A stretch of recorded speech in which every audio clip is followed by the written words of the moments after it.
Let's have a look at the career of Gary Bettman, the current NHL commissioner and former NBA senior vice president. There's a lot. He's a very interesting character. Obviously the NHL stuff covers the majority of the board, but we cannot forget his time in the NBA because some very crucial things happened under his watch.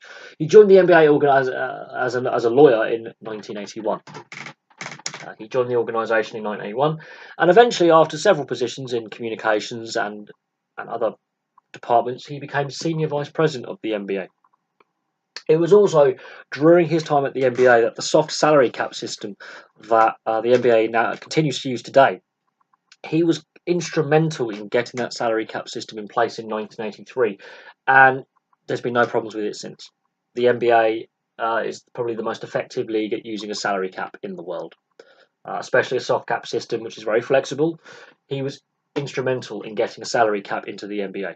So when he came to the NHL in 1993 on February the 1st, replacing Gil Stein, the last NHL president, his directive from the league was to increase and grow the league and solve the labour unrest. Now, he's increased and grown the league, yes. He's increased the size of the league, he's increased the revenues, and more teams are playing. Labour unrest is a different issue. There was expansion already going on when he joined, so the Anaheim Ducks, Florida Panthers and Tampa Bay Lightning had already joined the league, but other teams under his watch joined, such as Nashville, Atlanta, Minnesota and Columbus. Followed up with relocations of Winnipeg, Quebec and Hartford. Fans were not happy with these three teams, all former WHA World Hockey Association teams. The only World Hockey Association team to stay in the same location is Edmonton. All the others have basically come off worse out of the draft system and a variety of other issues. Winnipeg, Quebec and Hartford were hammered when the WHA merged with the NHL. They were less successful than Edmonton and they were all relocated. And fans in those cities, especially Quebec, still harbour resentment towards Bettman today. Winnipeg, that gets solved later on. So expansion relocation is a big thing, and he's going to non-traditional markets. So they're going to the Sunbelt, such as Phoenix with Winnipeg. Colorado had a team before. Hartford going to Carolina, for example. Going to new locations called the Sunbelt. The labour unrest that he was brought in also to resolve hasn't actually been resolved. There's been three lockouts, 94-95, 2004-2005 and 2012-2013, which have been covered in previous videos, including videos today. Also under his watch, Atlanta had to be relocated to Winnipeg in 2011, something that the league did not want to do. It said it stopped with relocation and expansion had ceased at that point. And that was basically the league was left with no choice. They had to move that team. So they moved back to Winnipeg. There is still a chance of yet another lockout on the cards in 2020, 2021, 2019. Any time from September the 1st, 2019 till the end of the 2021 season, we could see a lockout at any point. So there could be yet another lockout added to this list.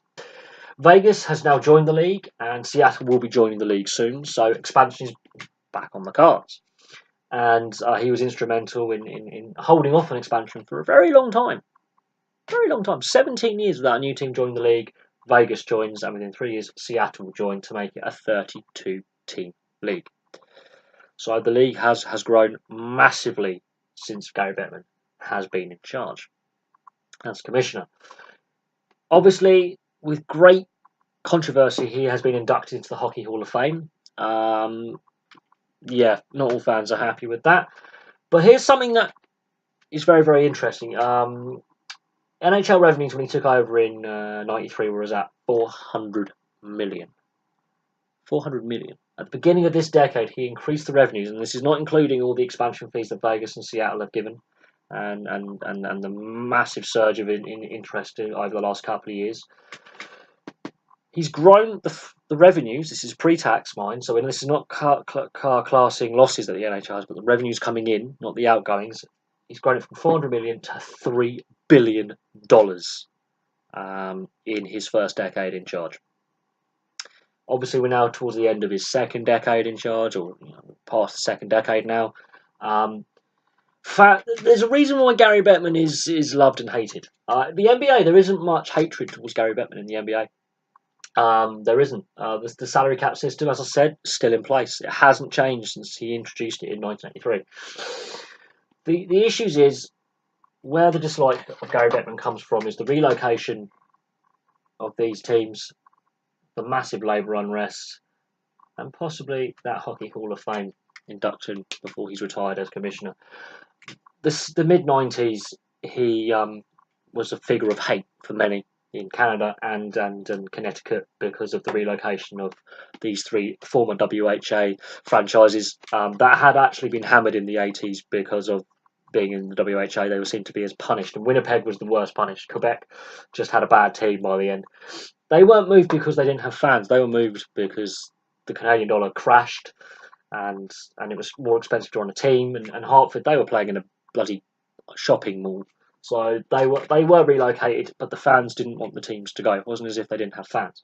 The Atlanta situation was down to league mismanagement and owner mismanagement, and again, people say this backed up the fact that a lot of the existing fan base, why go to the Sunbelt? Atlanta is not a hockey city. It had been a hockey city before, and even now there's ECHL as an ECHL team, professional hockey team in Atlanta. The issue with Atlanta was ownership, and the league governance was poor. So the league takes some responsibility, and they were forced to go to Winnipeg at the last minute. So when it came to the draft in 2011, Winnipeg just had to have the NHL hockey jersey. They didn't have a logo, they didn't have a colour scheme, they didn't have a name. They just Winnipeg. These lockouts, especially this one, that was the big lockout. But all three lockouts, neither side has shown much chance of avoiding. They always seem to happen. So there could be another lockout. And with Seattle joining, that's a big issue.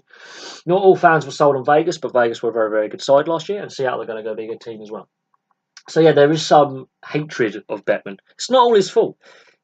The league is all the owners. He's the spokesperson for the owners, so really you should hate the owners. But the fact that labour unrest hasn't been avoided, which was one of his key remits when he was signed up as commissioner, was to avoid this, and it hasn't happened. Expansion, yes, I will tick him off on expansion. He's done his job there. Increasing revenues, he's done his job there. We'll tick his job with Vegas and Seattle. The issue where he has failed is the relocation of three teams, which didn't go down well, and these were traditional hockey markets to non-traditional hockey markets, apart from Colorado, you could argue, and the continuing labour unrest. There seems to be no sign that there's going to be an avoidance of a lockout. The collective bargaining agreement is up next year, and as far as we know, neither side has voted or stated they want to extend. So we could be going into yet another lockout under his watch. But there's a brief look at the career of Gary Bettman. So if you're an NBA fan and you're old enough to remember the implementation of the salary cap, that's what he brought in. And as NHL fans, for the better part of 25, 26 years, we've had to deal with this man. He's regularly booed at the entry draft and at presenting the Stanley Cup. But he does say this: if I'm not getting booed, I'm not doing my job properly. He does have a difficult job, but on the expansion side of things, yes, it's worked. On the revenue side of things, yes, that's worked. The one issue I think he still has, which really divides fans, is solving the labour issue and the work stoppages. He hasn't defeated it yet. If we can avoid a lockout in 2021, then yes, he may have finally won the battle between the NHLPA and the league. But at the moment, that's going to be a sticking point going forward long term. But there we go. There's a brief look at the career of Gary Bettman. Thank you very much for watching. Please like and subscribe. Place your comments below, and I'll have some more videos for you soon.